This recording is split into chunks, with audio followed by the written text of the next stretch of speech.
বিয়ের ওয়াদা দিয়ে কোনো মেয়ের সতীত্ব নষ্ট করলে সেই ছেলের কি শাস্তি হয়?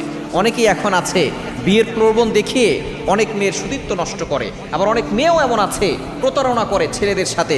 খবরদার, এই কাজটা কখনো করবেন না, কারণ হারাম আল্লাহ তাআলা পছন্দ করেন না। এই যে ব্যভিচার করে, এটা কিন্তু আল্লাহ পাক রব্বুল আলামিনের কাছে সবচেয়ে বেশি অপছন্দনীয়। কারণ আল্লাহ পাক রব্বুল আলামিন শিরকের ব্যাপারে বলেছেন, লা তুশরিক বিল্লাহ, তোমরা আল্লাহর সাথে কাউকে অংশীদার করো না। আর এই ব্যভিচারের ব্যাপারে আল্লাহ তাআলা নিজে বলে দিয়েছেন সূরা বানী ইসরাঈলের ভিতরে, ওয়ালা তাকরাবুজ জিনা, তোমরা ব্যভিচারের কাছেও যেও না। চিন্তা করে দেখেছেন? আর আমাদের সমাজে নারী পুরুষ একাকার হয়ে যাচ্ছে। বিভিন্ন জায়গায় দেখা যাচ্ছে যে ছেলে এবং মেয়েরা এমনভাবে হারাম কাজে লিপ্ত হচ্ছে, যার কারণে দেখা যাচ্ছে ডিভোর্সের হারগুলো বেড়ে যাচ্ছে।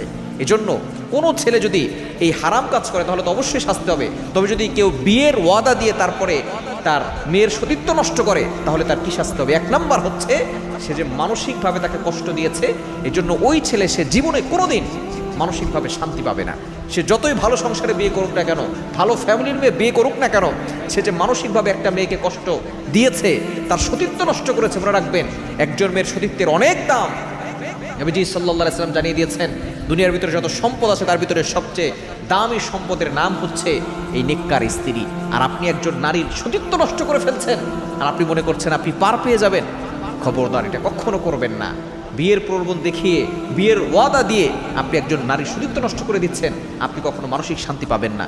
2 নাম্বার হচ্ছে, আল্লাহর কাঠগড়ায় আপনাকে জবাবদিহি করতে হবে। নবীজি সাল্লাল্লাহু আলাইহি ওয়াসাল্লাম জানিয়ে দিয়েছেন, যারা মানুষকে প্রতারণা করে, মানুষকে ধোঁকা দেয়, মান গাশশানা ফালাইসা মিন্না, সে কখনো আমাদের অন্তর্ভুক্ত হতে পারে না। যেন খবরদার, এই অন্যায় থেকে আমাদের সকলকে দূরে সরে আসতে হবে।